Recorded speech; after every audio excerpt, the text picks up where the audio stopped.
Are you tired of being walked on? Tired of biting your tongue to keep the peace? Tired of saying yes when your soul is screaming no? Then this is for you. Welcome to self-respect. Stop being soft to everyone. This isn't your typical self-help fluff. This is raw. This is honest. And this is the wake-up call you've been needing. Because the truth is, the world will treat you the way you allow it to. And if you're constantly shrinking, apologizing, people-pleasing, and bending over backwards for everyone but yourself, you're not being kind. You're being used. In this audiobook, we're tearing down the lies, rebuilding your confidence, and most importantly, reclaiming your self-respect. You don't need to be hard. You don't need to be cruel. But from now on, you will be clear, you will be unapologetic, and you will be unshakable. Let's get to work. Let's build the real you, the powerful you. And let's make sure you're never soft for the wrong reasons. Ever again. Introduction. Wake up and remember who you are. Let's get something straight right from the start. If you don't respect yourself, the world won't either. No one is coming to save you. No one is going to hand you your dignity. You have to claim it. You have to walk in it. You have to demand it. Not by yelling, not by being aggressive, but by refusing to shrink, beg, or bend just to make others comfortable.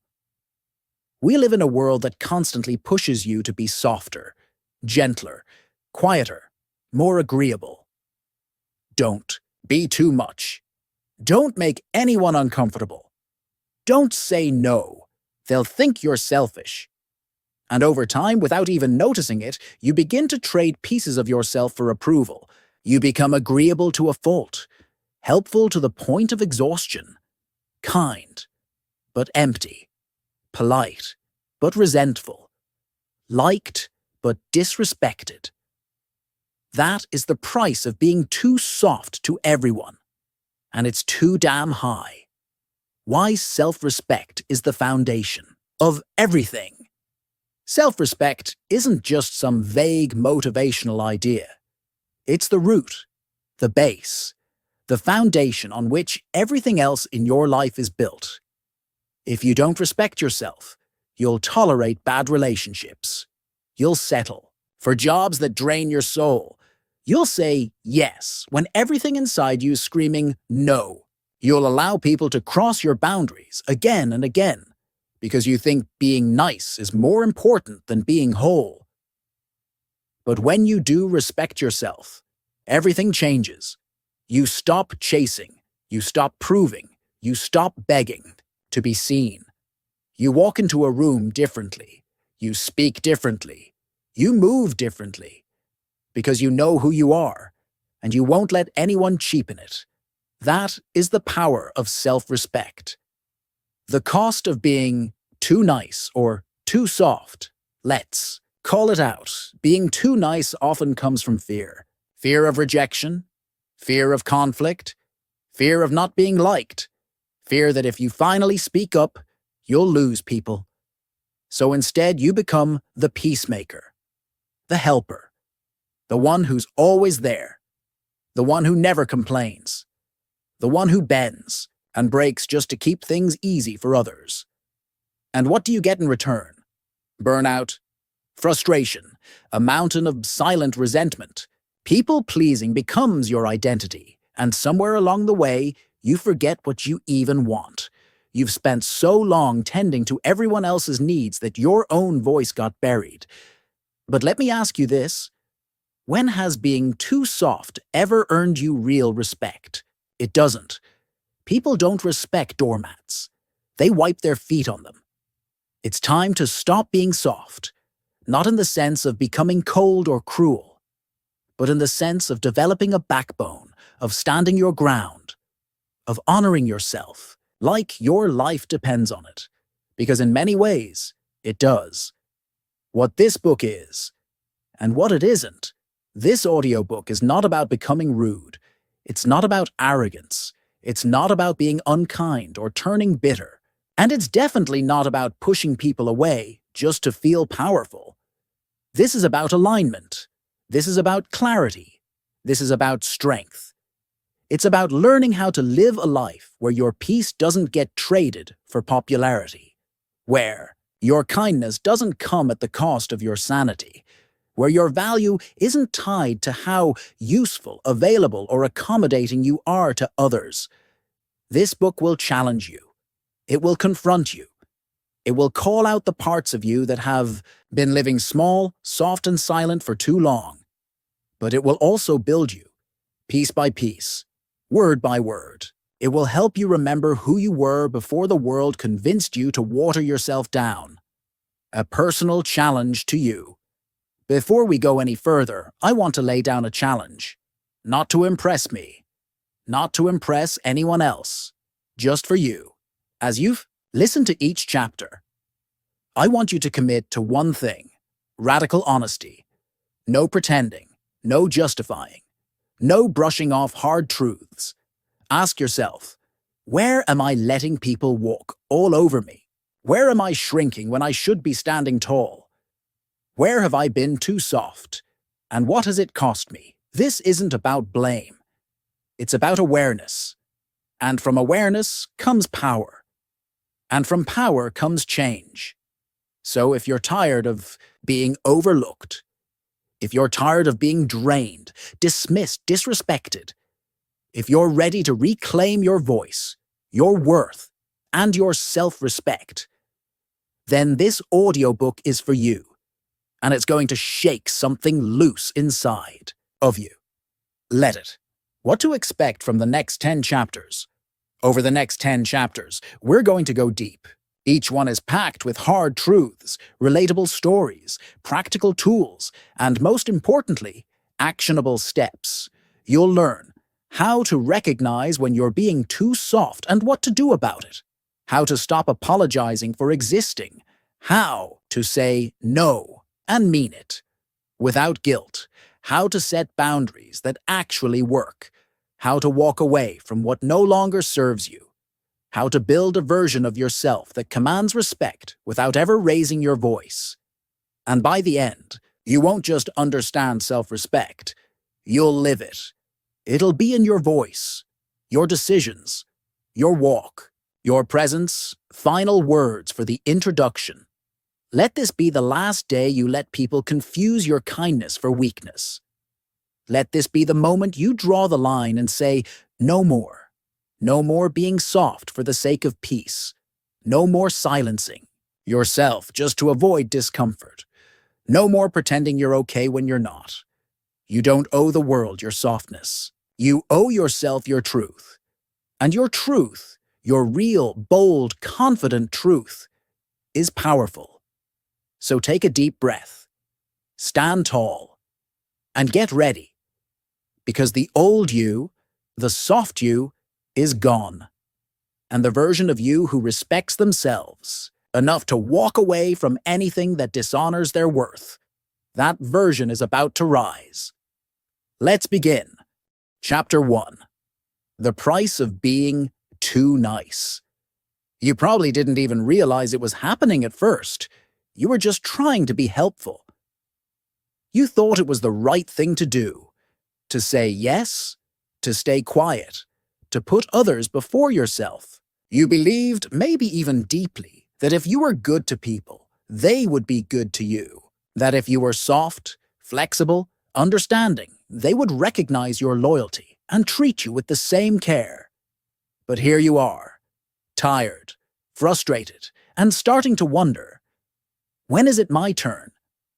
Why do people keep crossing my boundaries? Why do I give so much and get so little in return?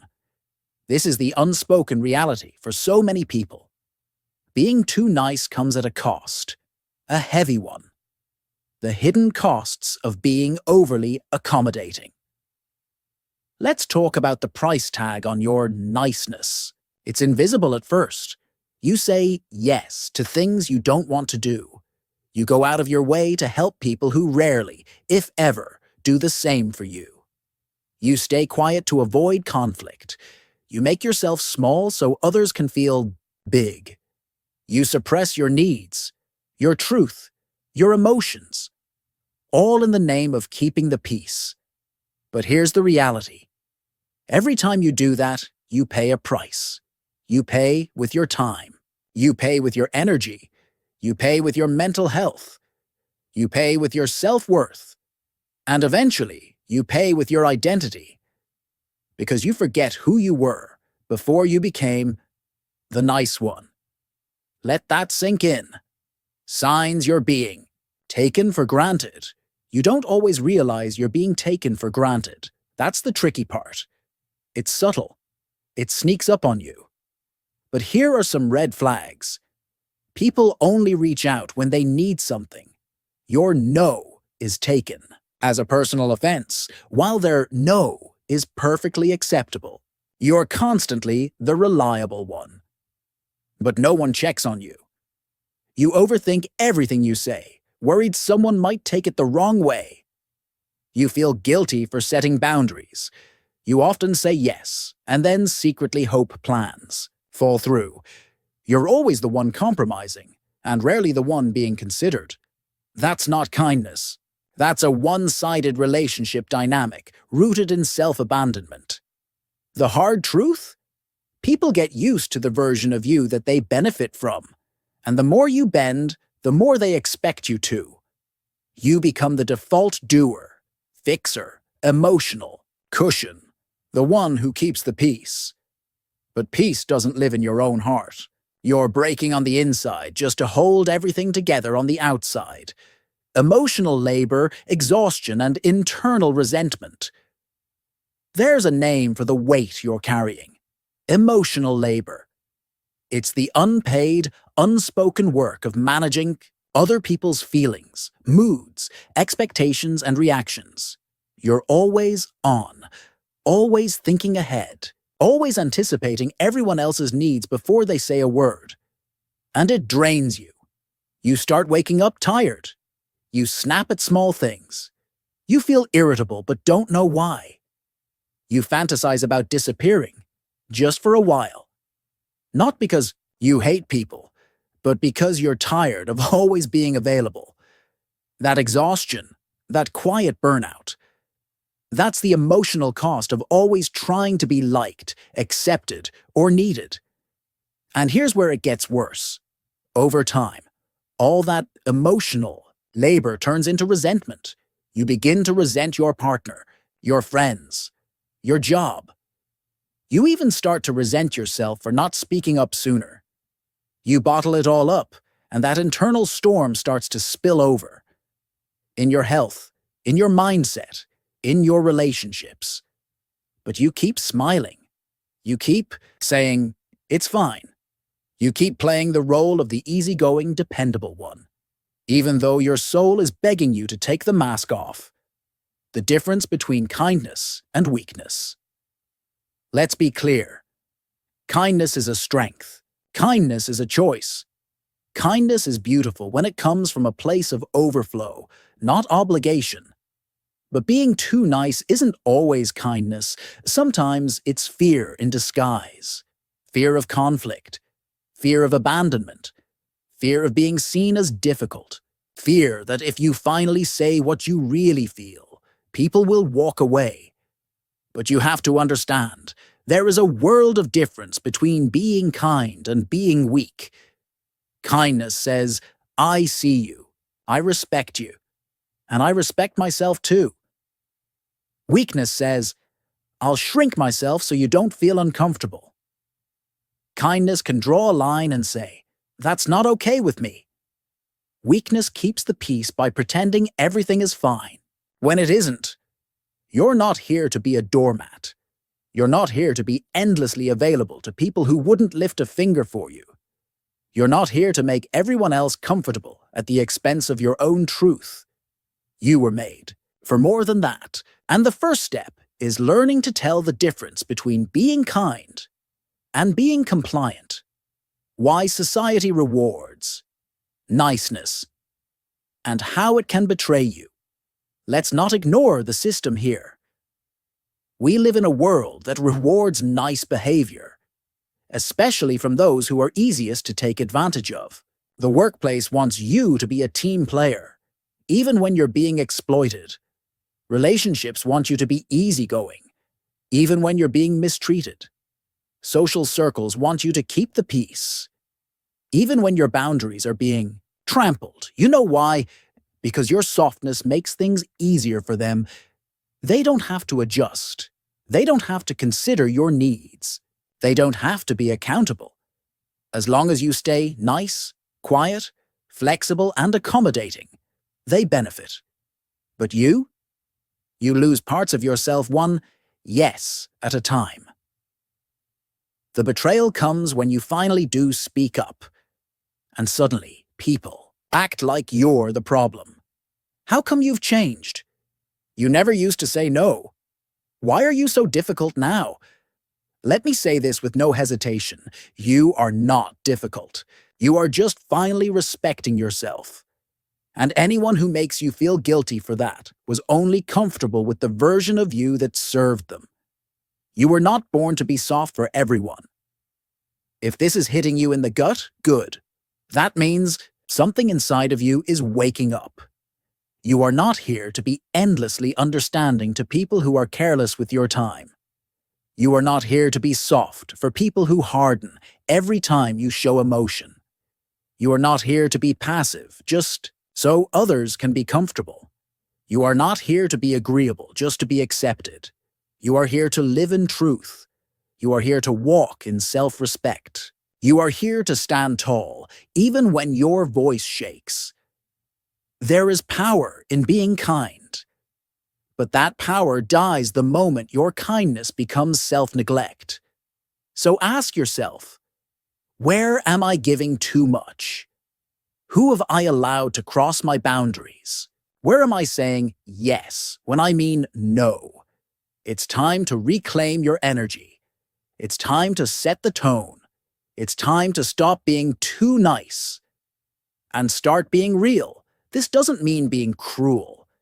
It means being clear. Clear about what you will and will not tolerate. Clear about who gets access to your time and energy. Clear about your own value, whether others recognize it or not. Final thoughts for Chapter 1. Let this be the chapter that changes everything. The moment you stop feeling guilty for putting yourself first. The moment you stop calling self-sacrifice a virtue. The moment you stop playing small to make others feel big. You don't have to become hard. You just have to stop being too soft for people who don't deserve it. That's not cold. That's self-respect. And self-respect, that's where everything begins. Chapter 2. What self-respect really looks like. Let's start with a bold truth. Self-respect is not arrogance. It's not entitlement. It's not some ego-fueled performance. And it definitely isn't about walking around like you're better than everyone else. Self-respect is alignment. It's living in a way that matches who you really are, not who you shrink yourself into being just to keep others happy. It's choosing integrity over approval, standards over desperation, truth over comfort. Self-respect doesn't yell. It doesn't need to. It doesn't seek attention. It naturally commands it. It doesn't compete. It just is. Let me put it this way. You can't fake self-respect. You either have it, or you're chasing it through performance. Redefining self-respect. Alignment, not arrogance. Too many people confuse self-respect with arrogance. Why? Because we've been conditioned to believe that quiet compliance is humility, and that standing tall means you think you're better than others. That's a lie. Arrogance says, I'm more valuable than you. Self-respect says, I'm not less valuable than anyone. Arrogance needs attention. Self-respect is grounded in self-awareness. Arrogance pushes others down. Self-respect holds itself up and lets others rise too. You can be humble and firm. You can be kind and assertive. You can be soft-spoken and deeply powerful. Self-respect is not about being loud. It's about being clear. Clear in what you will accept. Clear in how you carry yourself. Clear in what you stand for, even when no one else is standing with you. Real-world examples of self-respect in action. Let's paint a picture. Because sometimes the best way to understand something abstract is to make it real. The friend who doesn't chase. You text them, they reply, but if they're busy, they're not afraid to respond hours later, without apology. They make plans, but they don't rearrange their life last minute just to accommodate every little request. If someone ghosts them, they don't beg. They move on, not out of pride, but because they understand this simple truth. They are not here to chase. They're here to choose. That's self-respect. The employee who knows their worth, they show up, they do excellent work, but they don't say yes to extra tasks without compensation. They speak up in meetings. They set boundaries around after-hours contact. They don't tolerate disrespect, not from clients, not from bosses. They aren't rude. They're just anchored in the knowledge that no paycheck is worth their dignity. That's self-respect. The partner who doesn't lose themselves, they love deeply. They're loyal. But they don't disappear into the relationship. They keep their identity, their independence, their voice. And if their partner crosses a line, emotionally, physically, or mentally, they don't ignore it. They address it immediately. They know that a healthy relationship is built on mutual respect, not one-sided effort. That's self-respect. The quiet presence in the room, you know the type. They're not loud. They're not boastful. But when they speak, people listen. When they walk into a room, they don't seek attention. But people notice them anyway. Why? Because their energy is centered, rooted, clear. They know who they are. They don't need to prove anything. They're not in competition with anyone. They're just walking in alignment. That's self-respect. How self-respect changes everything. When you respect yourself, it shows up everywhere.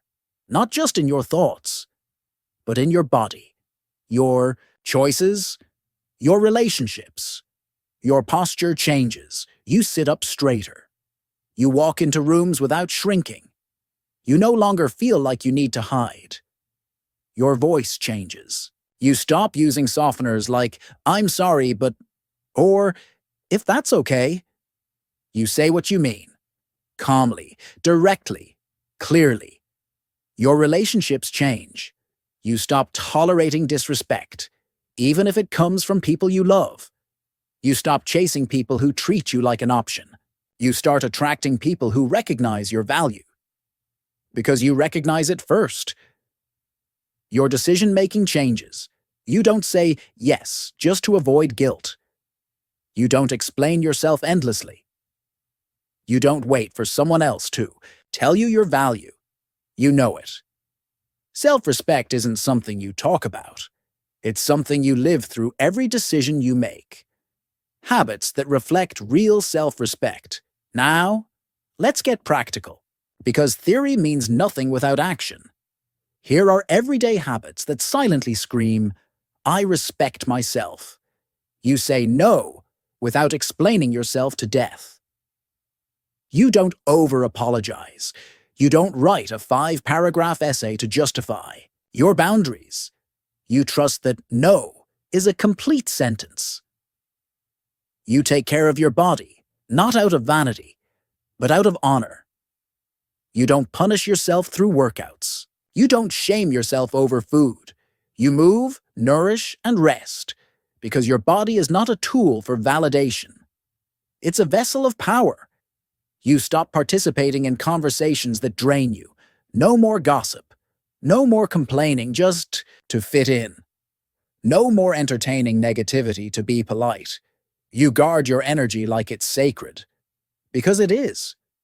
You speak your truth, even when your voice shakes.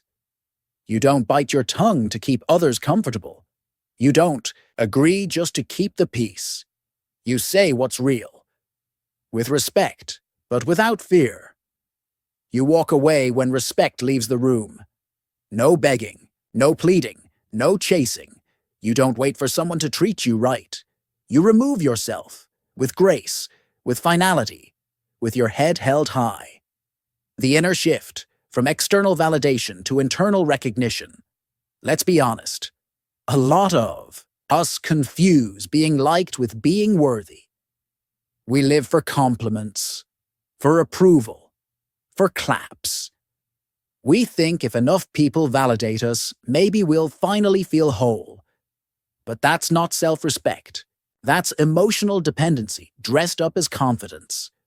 Real self-respect comes when the applause stops, and you still know who you are. When no one's watching, and you still choose integrity. When everyone's doubting you, and you still move forward because your truth matters more than their opinion. You stop needing everyone to understand you. You stop needing people to like you. You stop performing. Because self-respect whispers, I already am. Final words for Chapter 2. So, what does self-respect really look like? It's quiet, but undeniable. It's humble, but unshakable. It's not about being better than anyone. It's about refusing to be less than yourself. Self-respect is choosing your truth over popularity, your peace over approval, your growth over comfort. And the moment you start living that way, everything begins to change. The way people treat you, the way you see yourself, the way you walk through the world. You stop begging for scraps. You stop apologizing for existing. You stop diluting your power. And you start walking in it, fully, freely, and unapologetically. Chapter 3. You teach people how to treat you. Here's a truth most people don't want to face. You teach people how to treat you. By what you allow, what you reinforce, and what you tolerate. Not with your inspirational quotes. Not with your social media posts. Not even with your words, but with your actions. With your energy, with your silence, with your yes when you wanted to say no, with your patience in the face of disrespect, with your excuses for people who should have been checked, not protected. The way you move through the world sends a message. The question is, what message are you sending? Your actions set the tone, not your words. People don't learn how to treat you by what you say you'll accept. They learn by what you keep accepting, even after they've crossed the line. You say, I won't tolerate being talked down to, but when someone disrespects you, you stay silent. Or even worse, you justify it. You say, I deserve better, but you keep texting back. You keep letting them come back. You keep explaining yourself to someone who never even asked how. You felt that gap between what you say and what you do. That's where people learn your real standards. Think about it. Have you ever watched someone confidently state their boundaries, only to completely fold the second they were tested? Words without action are just noise. But when your behavior aligns with your boundaries, something changes. People take you seriously. Not because you're aggressive, not because you're loud, but because you're clear. Clear people don't need to convince. They don't need to beg. Their energy does the talking. Boundaries, what they are and how they're enforced. Let's get one thing straight. A boundary is not a request. It's not a suggestion. It's not a subtle hint, hoping someone will get it. A boundary is a clear line. It says, this is the standard. If you cross it, I will take action, not just feel hurt. Let me say that again. Boundaries without consequences are just wishful thinking. So what are boundaries really? Boundaries are self-respect in motion. They're not about controlling others. They're about controlling your own participation. They sound like, "I'm not available after 8 p.m. for work calls." If you raise your voice at me, I will leave the conversation. I'm not comfortable discussing that topic. If you continue to show up late, I will stop making plans with you. Notice something? Boundaries are about you, not the other person. They're not threats. They're not ultimatums. They're clear, direct standards with action behind them. A real boundary is enforced, not explained to death. The myth of just being a good person. Now let's dismantle a dangerous myth. So many of us were raised to believe that if we're just a good person, everything will work out. That if you're nice enough, patient enough, understanding enough, people will treat you right. That if you bend for others, they'll eventually return the favor. That if you don't make waves, life will reward you. But let's be honest. How has that worked out for you? Being good at the expense of your needs is not noble. It's a slow form of self-betrayal. Goodness without boundaries leads to resentment. Kindness without standards leads to burnout. Love without self-respect leads to cycles of emotional debt. You don't owe anyone access to you just because you're kind. You don't have to suffer silently in the name of being a good person. You don't have to break yourself to be seen as worthy. Being good doesn't mean being available. Being kind doesn't mean being a doormat. You are allowed to love people and still say no. You are allowed to have empathy and still walk away. You are allowed to care and still protect your peace. Being a good person includes being good to yourself, emotional responsibility, and accountability. Let's talk about something else people rarely bring up. Emotional responsibility. You are responsible for how you let others treat you. You are responsible for the standards you set.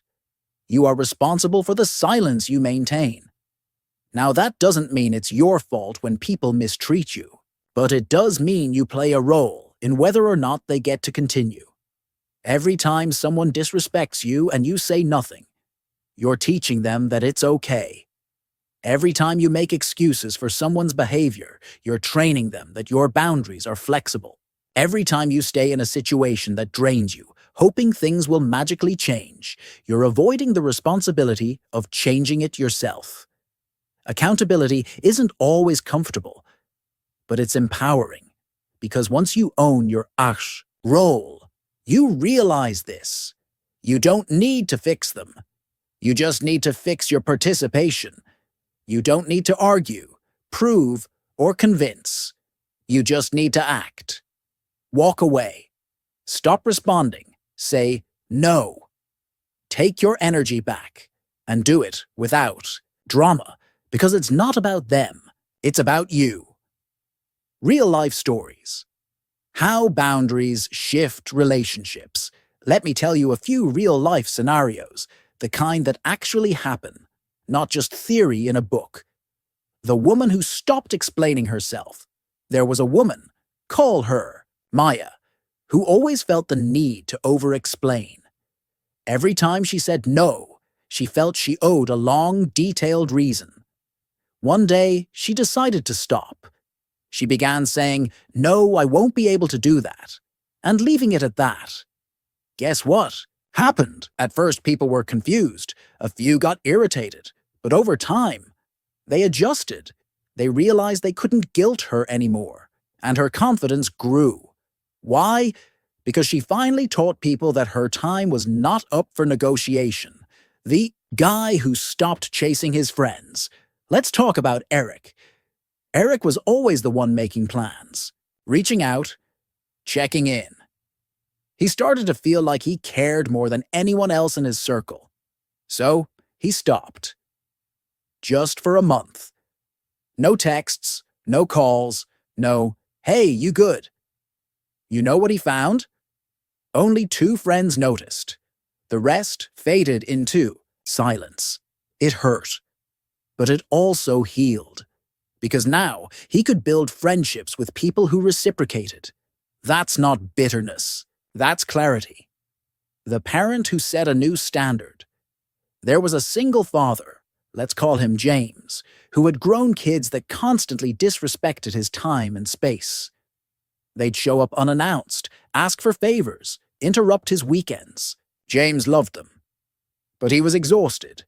So he sat them down and said, "I love you, but I need you to call before you come over.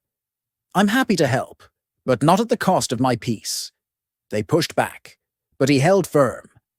And after a few weeks, they adjusted. They started calling. They became more thoughtful. Why? Because he taught them how to treat him. Final thoughts for chapter. You don't need to yell. You don't need to beg. You don't need to guilt trip anyone. You just need to move differently. Because the moment you change your behavior, your energy, your availability, your tolerance, people get the message. You teach people how to treat you. Every single day. Not by who you pretend to be, but by what you allow.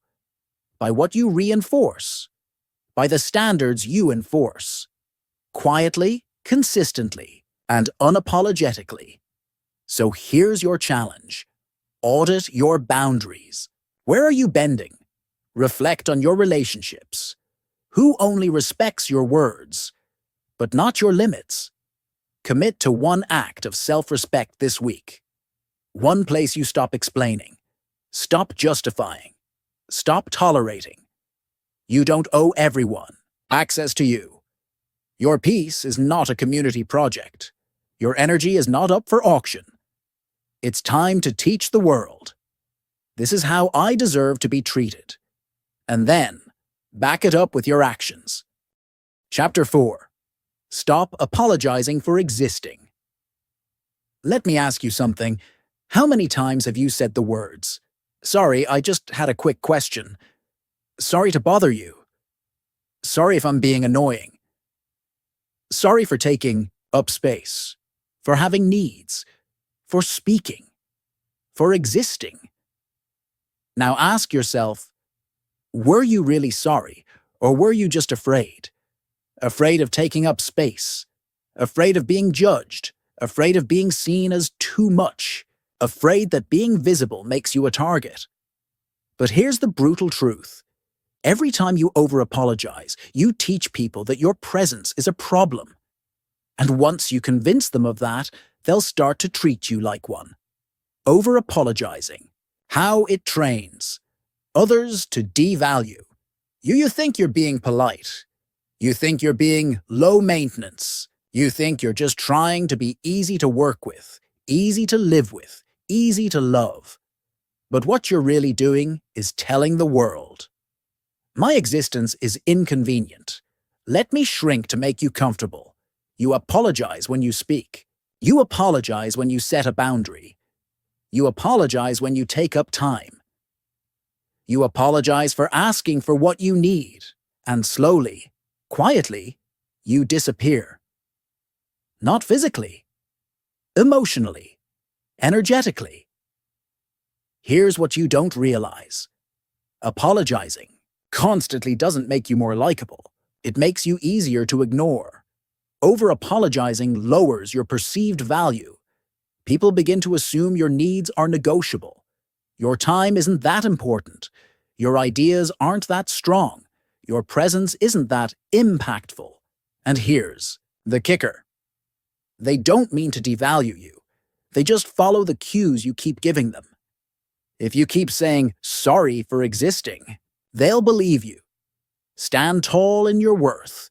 Even when you're imperfect, you don't have to be perfect to deserve respect. You don't need to have all the answers. You don't need to speak flawlessly or move with perfect confidence to be taken seriously. You just need to stop apologizing for being here. Everyone is imperfect. Everyone has insecurities. Everyone is figuring it out. Confidence isn't about having zero flaws. It's about owning your presence despite them. You're allowed to be here. You're allowed to ask questions. You're allowed to change your mind. You're allowed to take your time. You're allowed to be loud, clear, quiet, soft, firm, gentle, bold, however you naturally show up, and still expect respect. You do not need to shrink in order to fit. You just need to stand in your truth, even if your voice shakes while you say it. How to speak confidently, even if you feel insecure. Let's break this down. Most people think confident speech comes from confidence. But in reality, confident speech creates confidence. It's not about feeling bold. It's about speaking clearly and letting the confidence catch up later. Here are a few practical ways to speak confidently, even when you're not 100% there yet. Stop over-explaining. You do not owe a paragraph to justify every decision. No, I won't be able to make it. I'm not available at that time. I prefer not to share that. Simple, clear, done. Confidence is direct. Use strong openers. Instead of saying, "Sorry, I just had a quick thought," say, "Here's what I'm thinking," instead of, "I'm not sure if this makes sense, but," say, "This might offer a new perspective." Lead with strength, not self-doubt. Silence the verbal shrinking. Start paying attention to filler words that weaken your voice. Words like just, "I just wanted to check," maybe we could try, kind of, "I kind of think." Hashram, these words aren't evil, but overused, they dilute your message. Cut the fluff. Let your words stand. Eliminate weak language from your vocabulary. Language is power. Every word you use either reinforces your presence or erodes it. Let's go through a short list of phrases that weaken your authority and how to upgrade them. "Sorry, can I ask a quick question?" "I have a question." You're allowed to ask questions. No apology needed. "I'm not sure if this is important, but here's something I've noticed." If you're sharing it, it matters. Own that. "Maybe I'm overreacting, but this situation doesn't sit right with me." Trust your feelings without minimizing them. "I just think," "I believe," or "in my experience." Just makes it sound like you're asking for permission. You get the point. Every time you dilute your language, you subconsciously say, "My voice doesn't matter that much." So, stop hedging. Stop softening. Speak like someone who belongs. Because you do. Affirmations for a stronger presence. Let's rewire your inner dialogue with these affirmations. Speak them aloud. Feel them. Own them. I am not a burden for existing. I do not owe anyone an apology for taking up space. I speak clearly and without guilt. My needs are valid. My voice is valuable. I can be kind and assertive. I do not shrink to soothe other people's egos. I will not apologize for being who I am. Say these daily. Say them until your energy starts to match. Your words, because once your energy shifts, people feel it. Final thoughts for Chapter 4. You were not born to tiptoe around the world. You were not meant to apologize your way through life. You are not here to beg for acceptance, minimize your feelings, or ask for permission to be seen. You are here to stand, to speak, to own your worth. So stop apologizing for your boundaries. Stop apologizing for your voice. Stop apologizing for being tired or unsure or needing space. Stop apologizing for having standards, for being confident, for wanting more. Stop apologizing for existing, because your very presence is already permission. You were enough before anyone approved of you. You are enough now, and the sooner you start acting like it, the sooner the world will treat you that way. Chapter 5. When to say no, and mean it. Let's start with a truth that will set you free. No is a full sentence. It doesn't require a follow-up. It doesn't need a justification. It doesn't need to be padded with guilt, softness, or 10 reasons why. Just no. And yet, for most people, no is one of the hardest words to say. Why? Because we've been trained to associate saying no with being rude, cold, difficult, selfish, ungrateful. But here's what you were never taught. Every time you say yes to something you don't want, you're saying no to yourself. And self-respect doesn't live in those fake yeses. It lives in the courage to say no, clearly, confidently, and without guilt. The power of no as a complete sentence. You don't owe your energy to everyone who asks for it. You don't owe your time to every request that lands in your inbox. You don't owe your presence to people who drain you. Your no is not a problem. It's a boundary. Your no is not rude. It's real. Let me repeat this. No is not rejection. It's redirection. You're not rejecting people. You're redirecting your energy to what matters. And when you say no and mean it, you stop living life out of obligation and start living it on purpose. Let's make something clear. If your yes doesn't come from a place of truth, it's just people-pleasing in disguise. Dealing with guilt and discomfort. After saying no, let's be real.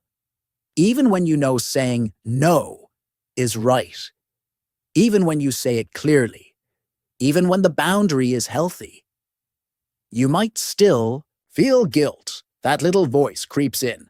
Did I let them down? What if they think I'm selfish? Maybe I could have just helped anyway. Here's what you need to know. Guilt doesn't mean you did something wrong. It just means you did something different. Something your old self isn't used to. You're breaking a pattern. You're choosing yourself. You're creating space. And that old, over-accommodating version of you is having a panic attack. Let it. The guilt is temporary. But the peace that follows, that's forever. So when guilt shows up, tell it this. I'm not choosing disrespect just to avoid discomfort. That's what self-respect looks like. Feeling the guilt and still saying no. Scripts and real-life examples. Now, let's get practical. Here are real-world situations and how to say no with clarity and strength, without over-explaining or feeling like you're being mean. When someone asks for your time, you don't want to give them. Can you help me move this weekend? I won't be available, but I hope it goes smoothly. Short, direct, respectful. You don't need to explain why. You don't need to apologize. When a family member pushes your boundaries, you never come around anymore. I always expect you at dinner. I care about the family, but I also need to protect my time. I won't be attending this weekend. That's clarity with love. You don't need to prove your love through sacrifice. When a friend guilt trips you, wow, I guess you're just too busy for me now, huh? I'm still here. I just can't always be available. I hope you can understand that. Stay calm. Stay rooted. You're not responsible for their reaction. When work keeps piling more on you, can you take this on last minute? I'm at capacity right now. I won't be able to take this one. Don't try to. Squeeze it in. Don't sabotage your peace for someone else's urgency. When you want to leave an event, early, why are you leaving so soon? Just stay a little longer. I've enjoyed my time, but I'm heading out. I'll see you soon. You're not asking permission to take care of yourself. You're stating your decision. Why saying no is one of the most respectful things you can do. Here's the most misunderstood truth about no. Saying no is an act of respect. It respects your time. It respects your energy. It respects your priorities. And believe it or not, it respects the other person too. Because when you say no honestly, you give others permission to do the same. You create clarity. You build trust. You draw real lines instead of fake niceties. There's nothing respectful about resentment. There's nothing kind about saying yes while quietly seething. There's nothing generous about draining yourself just to avoid confrontation. True respect comes from honesty, and honesty often sounds like, "No, not this time." Here's what happens when you start saying no more. Often, you gain time because you stop giving it away out of guilt. You gain clarity because your decisions align with your values. You gain peace because you're not stretched thin by everyone else's demands.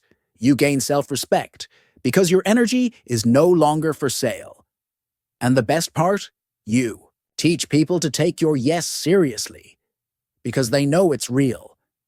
You're no longer always available. You're no longer the go-to pushover. You're no longer exhausted by fake obligations. You become someone who is clear, firm, respected, and at peace.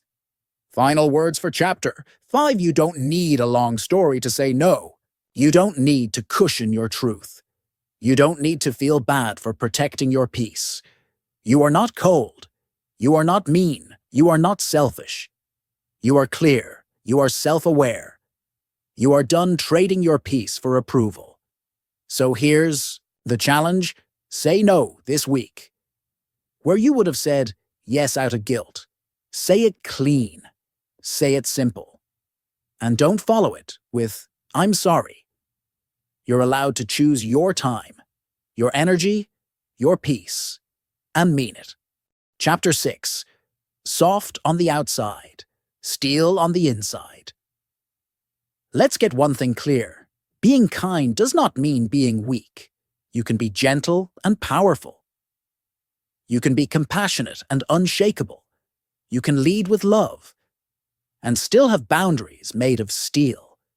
But somewhere along the way, you were taught that kindness means saying yes when you want to say no, forgiving when you're still hurting, smiling when you're uncomfortable, accepting mistreatment for the sake of being the bigger person.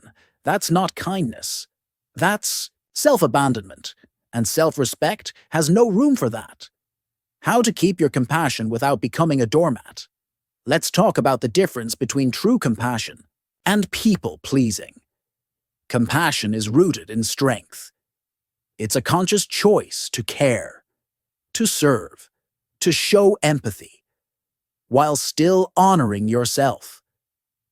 People-pleasing is rooted in fear. It's a survival tactic.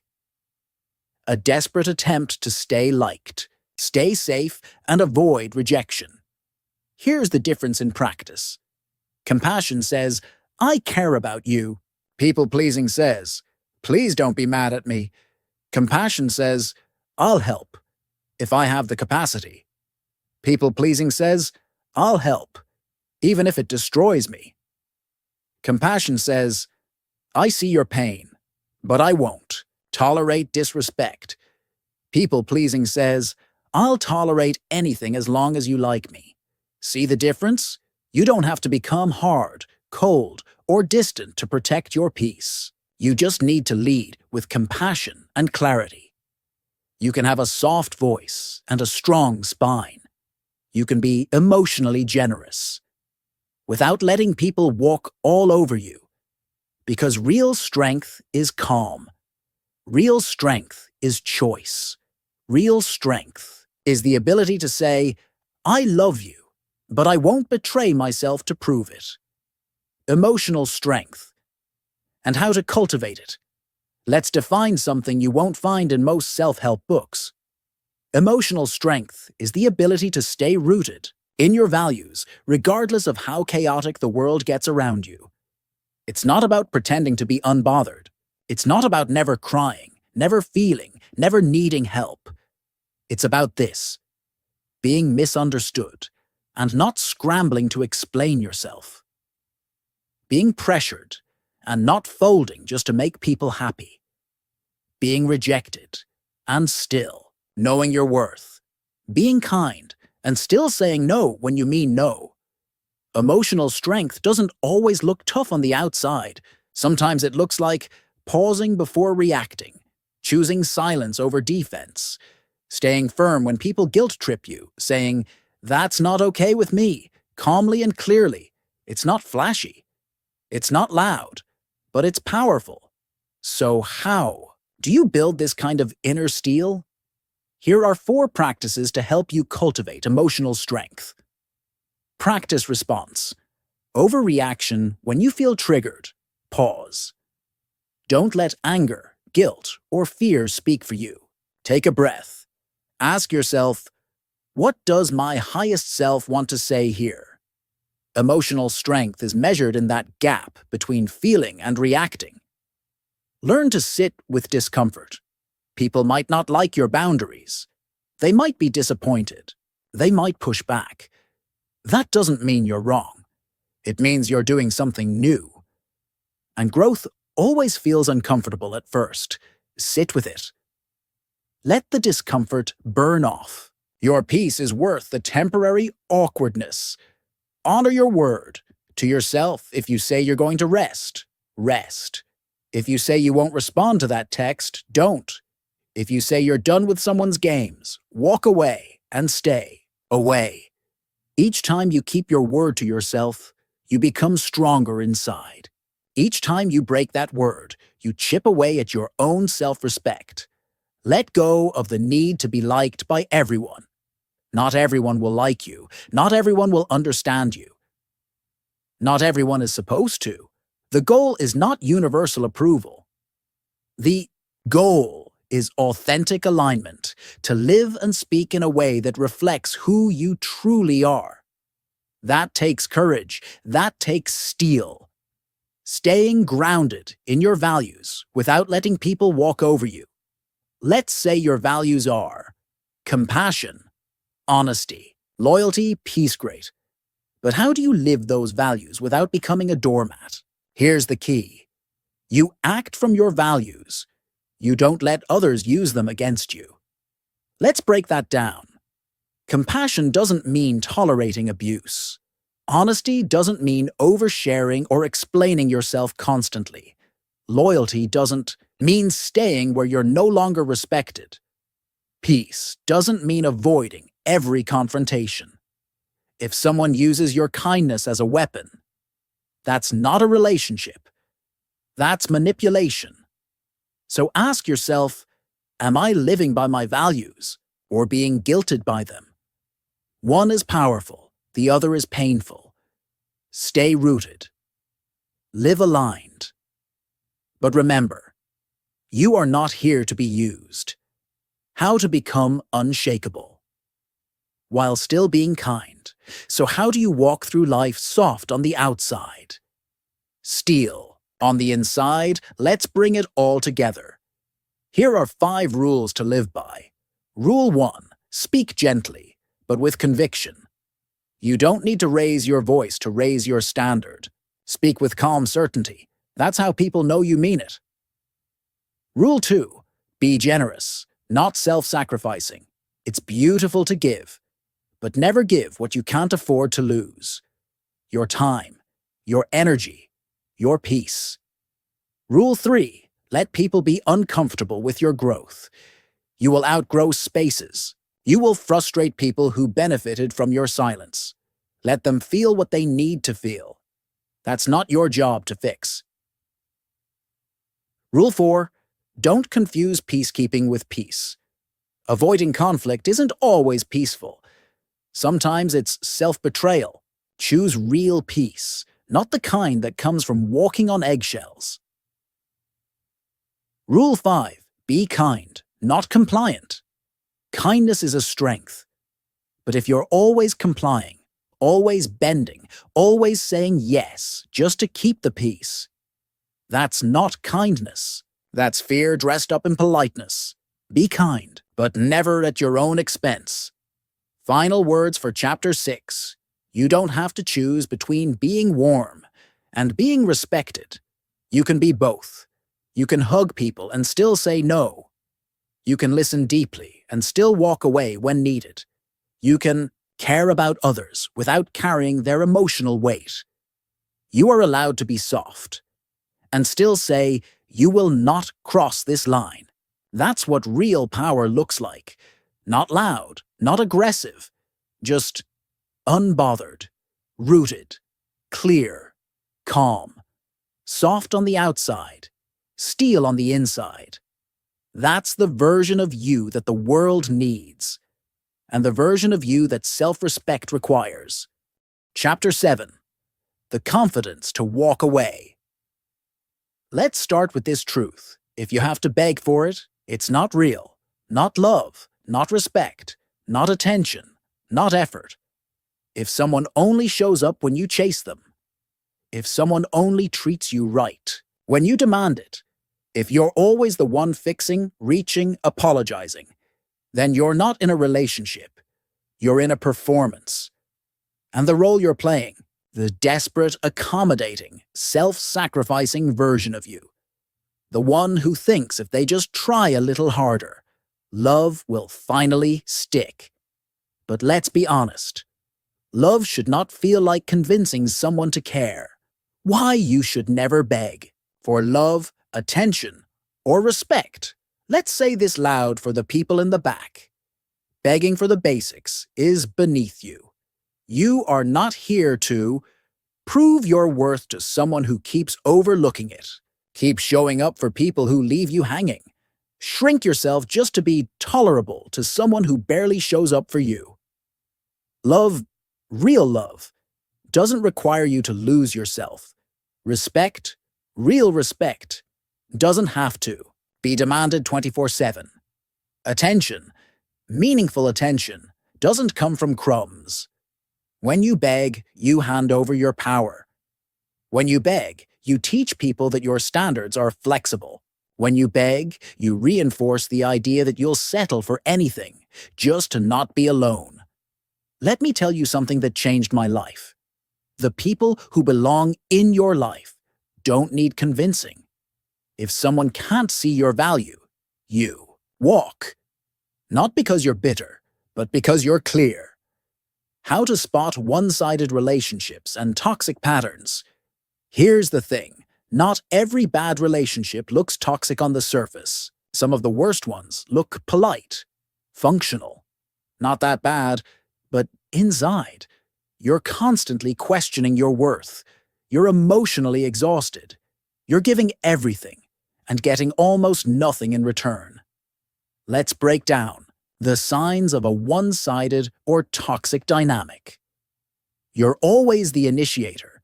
You always text first. You always plan the hangouts. You always check in. If you stopped reaching out, would the connection even exist? You walk on eggshells. You're constantly editing yourself, afraid to say the wrong thing, afraid to be too much, afraid to be real. That's not connection. That's fear. You feel drained, not energized. After being with this person, you're exhausted, not uplifted. You don't feel seen. You feel used. You don't feel safe. You feel on edge. Your needs are inconvenient. The moment you express what you want, you're too sensitive, too needy, or too much. But their needs always center stage. That's manipulation, not love. They only show up when it's convenient. They disappear for days. They ghost you when it's hard. But the moment they're bored, lonely, or need something, there they are. That's not consistency. That's control. If these sound familiar, listen closely. You are allowed to walk away, even if nothing horrible happened. Sometimes not enough is a good enough reason. You don't need permission. You don't need a dramatic ending. You don't need proof. If it's costing your peace, your self-worth, your energy, that's enough. When to cut ties. And how to do it. Gracefully. Walking away doesn't always mean slamming the door. It doesn't always mean yelling or ghosting. Sometimes walking away is just choosing you. Here are clear signs. It's time to cut ties. You're more anxious than fulfilled. You don't trust them, but you're still trying to make it work. You've had the same conversation 20 times, and nothing's changed. You're staying out of fear, not love. So how do you leave? Gracefully, confidently, cleanly. Here's how. Get clear on your why. Before you speak to them, speak to yourself.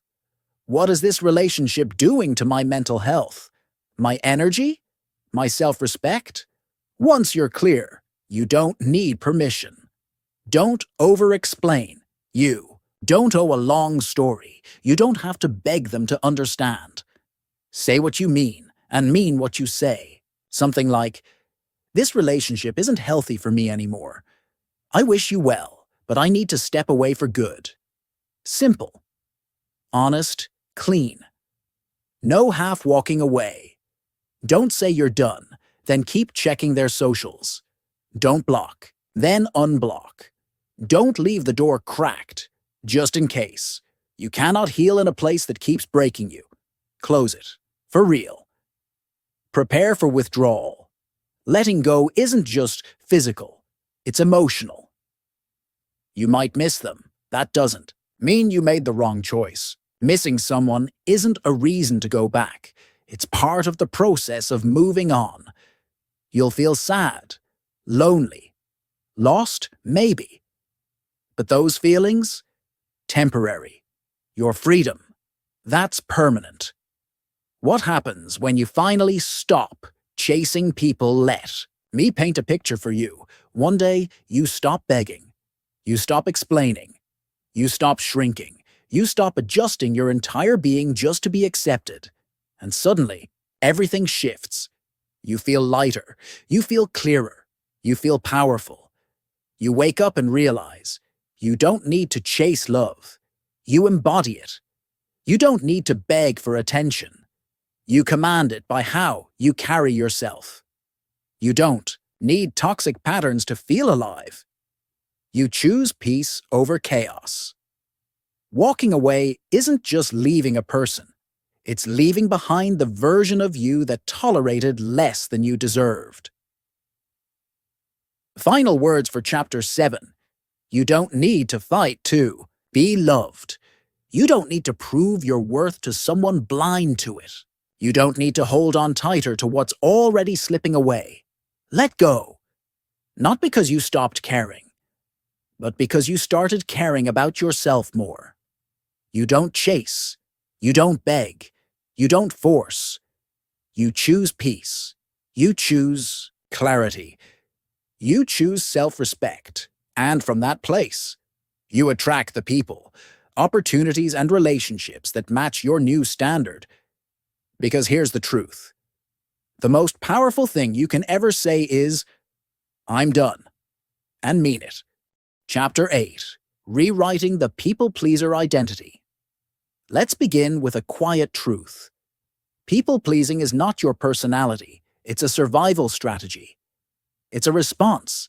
It's a deeply rooted habit that says, if I can just keep everyone happy, maybe I'll be safe. Maybe I'll be enough. But here's the thing. You were never meant to live your life trying to be digestible for everyone else. You were never meant to spend your days managing how others feel about you, while neglecting how you feel about yourself. You're not here to be liked by everyone. You're here to be real, to be whole, to be you. This chapter is about shedding that old identity, the one wrapped in guilt, in fear, in performance, and stepping into your power, where people-pleasing comes from. Let's get honest. You didn't become a people-pleaser because you're too nice. You became one because somewhere along the way, you learned it was safer to please than to disappoint. Let's unpack that. People-pleasing often comes from childhood conditioning. Maybe you grew up in a household where love was conditional. You were praised when you were quiet, helpful, and agreeable.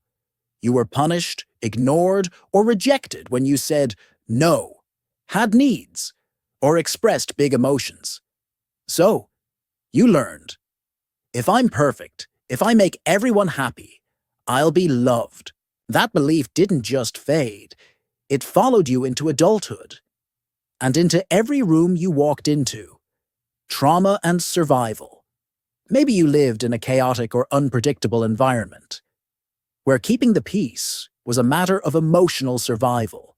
You became the fixer, the peacekeeper, the emotional sponge, not because you wanted to, but because it was the only way you knew to stay safe, to stay seen, to stay connected.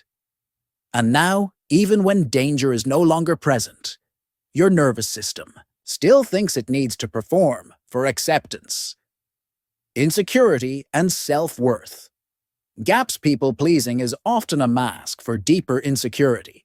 If I say yes to everything, maybe they'll like me. If I never rock the boat, maybe I'll be enough. If I agree, stay quiet, and always smile, maybe I'll finally be accepted. But the truth is, people-pleasing doesn't create genuine connection. It creates resentment, exhaustion, and a growing disconnect between who you are and who you pretend to be. Letting go of the need to be liked by everyone. You ready for this? Not everyone is going to like you. Say it out loud if you need to. Not everyone is going to understand you.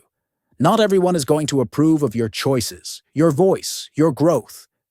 And that is not your problem to solve.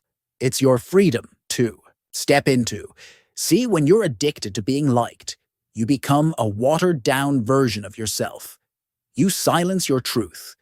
You hold back your ideas. You shrink to fit. But here's the reality. The price of universal approval is self-betrayal. You were not made to be everyone's favorite. You were made to be yourself.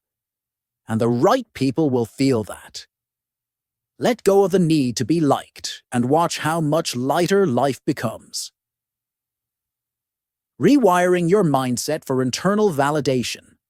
Let's flip the script. Instead of asking, "Do they like me?" start asking, "Do I like me?" This is where your power lives. Internal validation is the ability to affirm yourself without waiting for permission, praise, or applause from the outside world. Here's how you start rewiring that mindset. Track. Every time you abandon yourself, notice when you say yes when you mean no. Avoid sharing your opinion. Pretend to be okay to keep the peace. Apologize for things that don't need an apology. Name it. Write it down. Awareness is the first key to change. Create a "what I know about me" list. This is your anchor. Write down things you know are true about you. Not because someone said it, but because you know it. I am thoughtful. I am capable. I speak with honesty. I care deeply. And that's strength, not weakness. This is your reminder when doubt creeps in. Affirm yourself before others do instead of waiting for compliments. Tell yourself, "I handled that conversation with strength. I'm proud of how I showed up today. I followed through on what I said I'd do." Validate you. Own your wins. Celebrate your progress. Because your worth doesn't increase when someone claps. It's always been there. Sit with disapproval without crumbling. Growth includes disappointing people. And that's okay. Let the tension rise. Let the guilt pass. Let them feel what they feel. You're not here to be controlled by discomfort. You're here to become resilient in it. Steps to rewrite your story into one of power, not pleasing. How do you actually rewrite the identity? How do you stop being the nice one, the easy one, the one everyone can count on, and start becoming the one who counts on herself? Let's walk it out. Step 1. Grieve the old you. This might sound strange, but it's important. That version of you who always pleased. She had a reason. She was doing her best. And now, she's no longer needed. Grieve her. Thank her. Release her. You're not abandoning her. You're upgrading her. Step 2. Choose self-honesty over approval. Be honest with yourself about what you want, what you feel, what you believe. Say the thing. Express the need. Share the opinion. Let the chips fall where they may. Step 3. Make small, self-decisions daily. This is how you build identity. Choose the restaurant you actually want. Say no to the event you don't want to attend. Wear the outfit you like, not what's safe. Speak your mind. Even if your voice shakes, every small act of self-expression is a vote for the new you. Step 4. Surround yourself with people who celebrate the real you. When you stop people-pleasing, some people will fall away. Let them. You'll start attracting relationships where you don't have to earn your place, where you can be messy, honest, bold, and still loved. Because the real ones don't want a pleaser. They want a person. They want you. Final words for Chapter 8. You are not responsible for how others feel about you. You are responsible for how you feel about yourself. Let go of the pressure to keep everyone happy. Let go of the fear that says you have to earn your worth. Let go of the version of you that stayed small to stay accepted. You don't need to be everything to everyone. You just need to be you, unapologetically and fully. This is your story now, not of pleasing, but of power. Not of shrinking, but of rising. Not of blending in, but of standing tall in your truth. You are no longer for sale to the highest bidder of approval. You belong to yourself. Chapter 9. The New You, Walking in Self-Respect Daily. Let's start with a simple but powerful reminder. Self-respect is not just something you feel. It's something you live.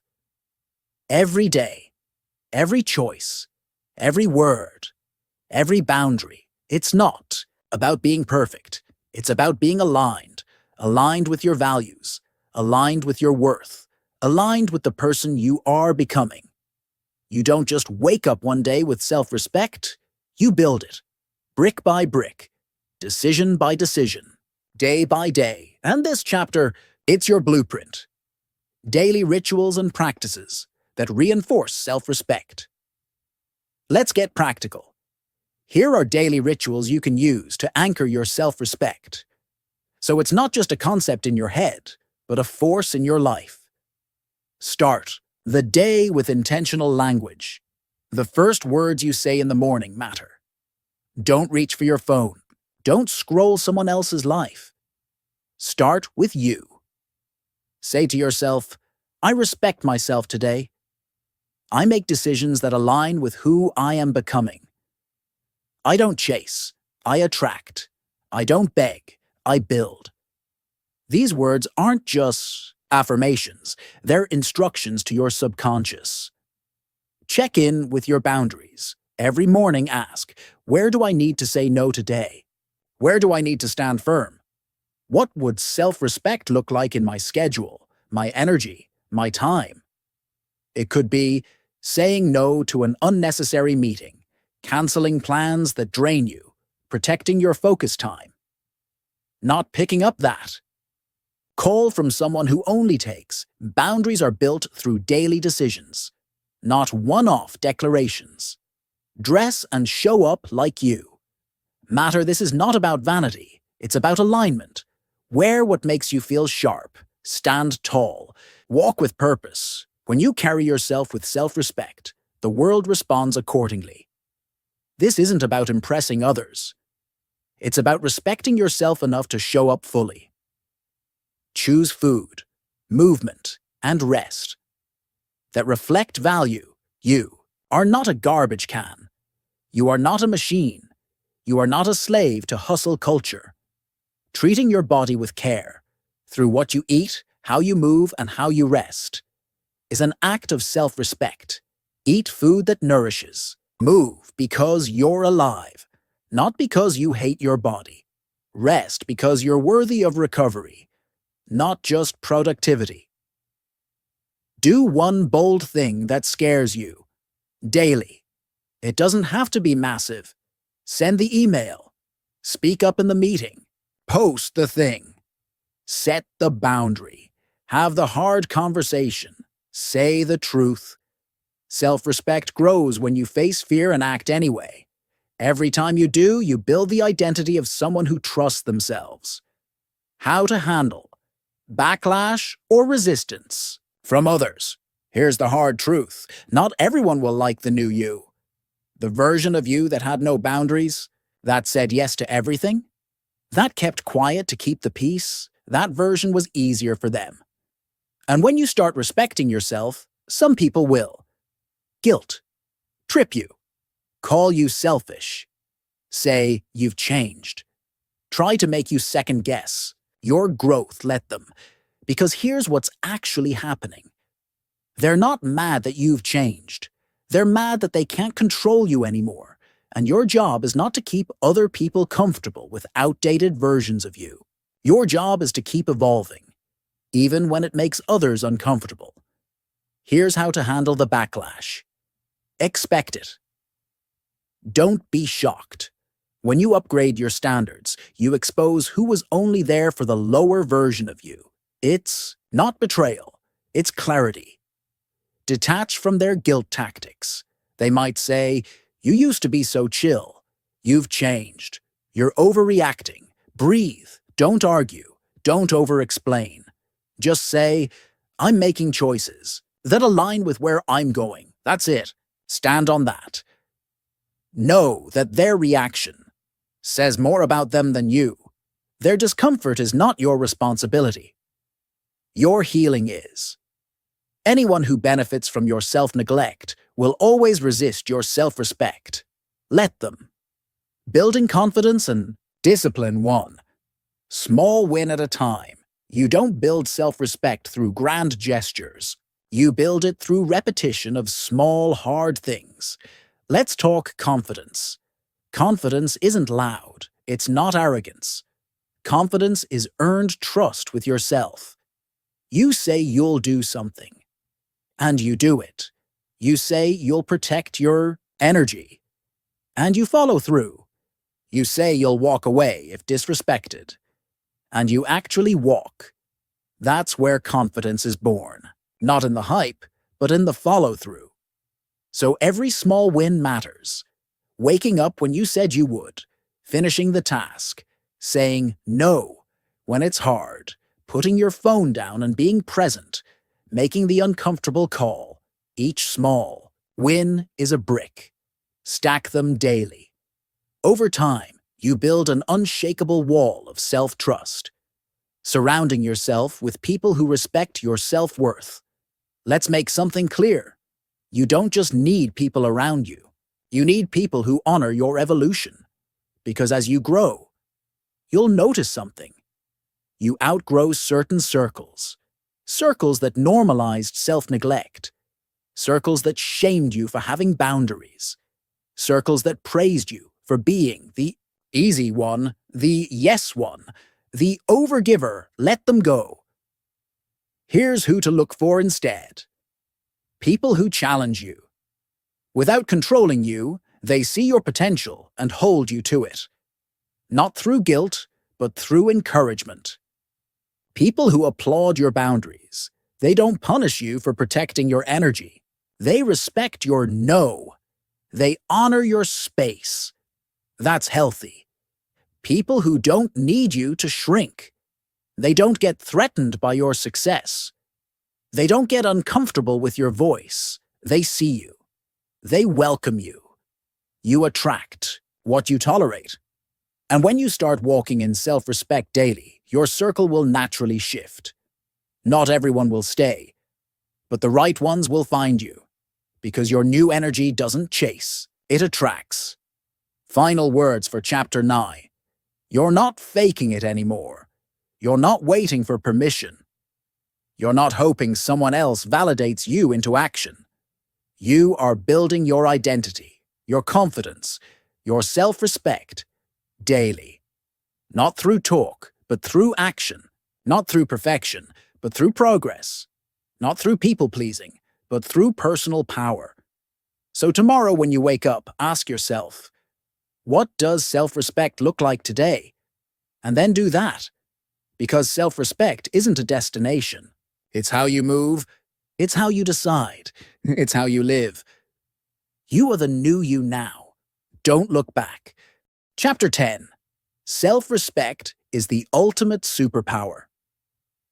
Let's not sugarcoat this. Most people never learn self-respect. They learn survival. They learn compliance. They learn people-pleasing. They learn to play small. They learn to make others comfortable, even at the cost of their own peace. But you're different now. Because once you taste what life feels like when self-respect becomes your standard, not a rare exception, you can't go back. You won't go back. What your life looks like. When self-respect is the standard, so let's paint the picture. Imagine waking up and feeling clear, not confused, not second-guessing yourself. You're not wondering if people like you. You're not apologizing for who you are. You're not explaining every move or seeking permission to exist. You just know. You know your value. You know your boundaries. You know your direction. And here's what shifts when you operate from that place. Your relationships change instantly. When self-respect is your standard, you don't beg for love, attention, or effort. You don't chase people who are busy, make excuses for inconsistent behavior, stay where you're tolerated, not celebrated. You simply recognize, if you can't meet me with respect, access is revoked. That's not cold. It's clear. That's not rude. It's real. Because you know, your presence is a gift, not a bargain. And anyone who doesn't honor that won't stay long. Your work becomes aligned, not draining. You stop saying yes to burnout, biting your tongue in meetings, playing small so others feel big, tolerating toxic environments for a paycheck. You start asking for what you're worth, taking up space, leading with clarity, leaving what no longer aligns. Work becomes a space where you operate in truth, not tolerate in silence. Your peace becomes untouchable. Peace isn't just quiet, it's power. Self-respect brings peace that's not dependent on other people behaving. It comes from you behaving like someone who matters. You stop arguing with people who don't get it. You stop engaging with energy that drains. You stop explaining your no like it needs a thesis. Peace becomes your new normal, and from peace, you build everything. Your energy becomes sacred. Energy leaks come from self-neglect. You used to hand out your energy like flyers on a street corner. Now, it's invitation only. Not everyone gets access. Not everything gets a response. Not every vibe gets matched. You're no longer available for drama, fake urgency, or emotional labor that isn't yours to carry. Because now, your energy is protected by your self-respect. The real you was never weak, you were just untrained. Let's talk truth. You were never too sensitive. You were never too nice. You were never too emotional. You were never weak. You were just untrained. You didn't know how to set a boundary, how to say no without guilt, how to speak without shrinking, how to stand without shaking, how to live without begging for validation. You were taught to soften, to serve, to stay quiet, to not rock the boat. But here's the truth they never taught you. You can be kind and still have a backbone. You can be loving and still say, enough. You can be generous and still protect your energy. You can be calm and still command respect. You were never weak. You just didn't have the tools. But now you do. And once you're trained in self-respect, you become unshakable. Self-respect changes everything. Because it changes you, let's be real, you don't need more tricks. You don't need more advice.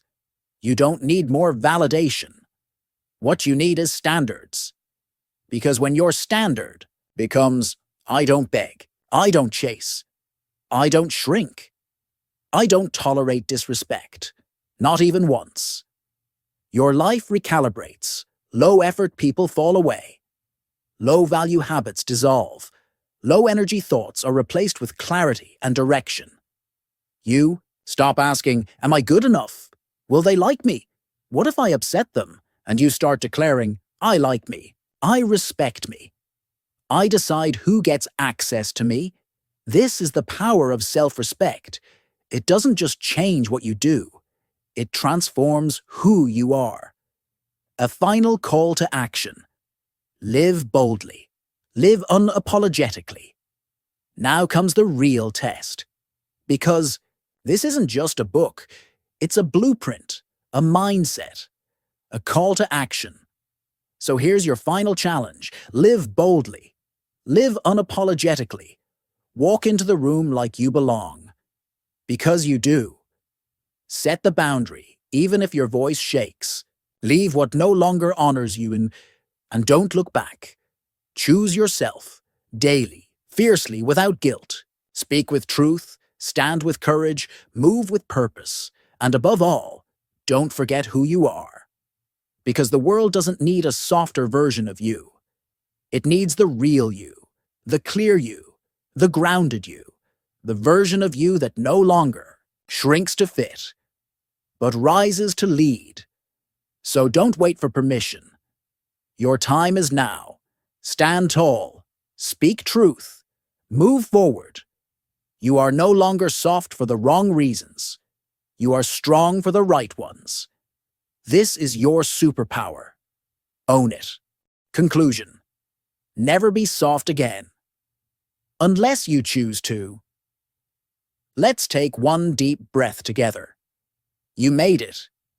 Not just through this audiobook, but through the mindset shift that most people never make in their entire lives. You've just taken one of the boldest, most powerful steps any person can take. Reclaiming your self-respect. And from this point on, everything changes. Summary of key takeaways. Let's remind ourselves of what you've just learned. And more importantly, what you now live by. Being too nice comes at a cost. Your peace, your energy, your dignity. Self-respect isn't arrogance. It's alignment with who you truly are. You teach people how to treat you. By what you allow, tolerate, and reinforce. Stop apologizing. For existing, your worth isn't up for debate. No is a complete sentence. And a powerful one. You can be soft-hearted but strong-minded. Kindness is not weakness. The confidence to walk away is a superpower. Never beg for what should be given freely. People-pleasing is not love. It's self-abandonment. And it ends now. Daily self-respect builds unshakable identity. In small wins, quiet choices, and consistent standards. Self-respect is the foundation for a powerful life. And it's yours now. Every single chapter was a layer of armor. Not to make you hard and cold, but to make you clear and unshakable. This isn't about never being soft. This is about never being soft by default. Now, softness is your choice, not your survival mode. Reclaiming your dignity, one decision at a time. Dignity isn't given, it's reclaimed. In the way you say no. When it's hard, walk away when it hurts. Speak the truth when it's unpopular. Show up for yourself when no one else claps. Dignity doesn't always roar. Sometimes it's the silent decision to not betray yourself today. So don't look for big, flashy changes. Look for small, bold ones. Stacked daily, because your self-respect journey is not about one heroic moment. It's about choosing again and again. I matter. I belong. I don't shrink anymore. Encouragement to continue. Walking in strength. This isn't the end. It's the beginning. You'll still face situations that test your strength. People who push against your boundaries. Moments where you'll be tempted to fall back into old patterns. But now, you're not the same. You've got language, you've got clarity, you've got standards, you've got self-respect. And no one, can take that from you unless you hand it over. You've stopped asking, what if they don't like me? Now you ask, do I like how I'm showing up? You've stopped saying, I don't want to make a scene. Now, you say, I won't shrink to keep the peace. You've stopped wondering, am I enough? Now you declare, I'm more than enough. I'm essential. This strength? It's not situational. It's not borrowed. It's yours. And it's permanent. Final motivational message. Let's end with this. You're not here to shrink. You're not here to stay small. Stay silent. Stay agreeable. Or stay stuck. You're not here to be everyone's yes person. You're not here to be liked at the cost of being respected. You're not here to earn approval from people who don't even value themselves. You are here to stand up and stand out. You are here to walk in boldness, speak with clarity, move with power, love without losing yourself, lead without apology. You're here to take up space, mentally, emotionally, spiritually, physically. So let the old version of you rest, the one who gave too much, tolerated too much, apologized too much, questioned themselves too much. Let them go. Because now, you lead with self-respect. You live on purpose. You walk in strength. And if you're ever tempted to go back to being soft, pause. Ask yourself, am I choosing this?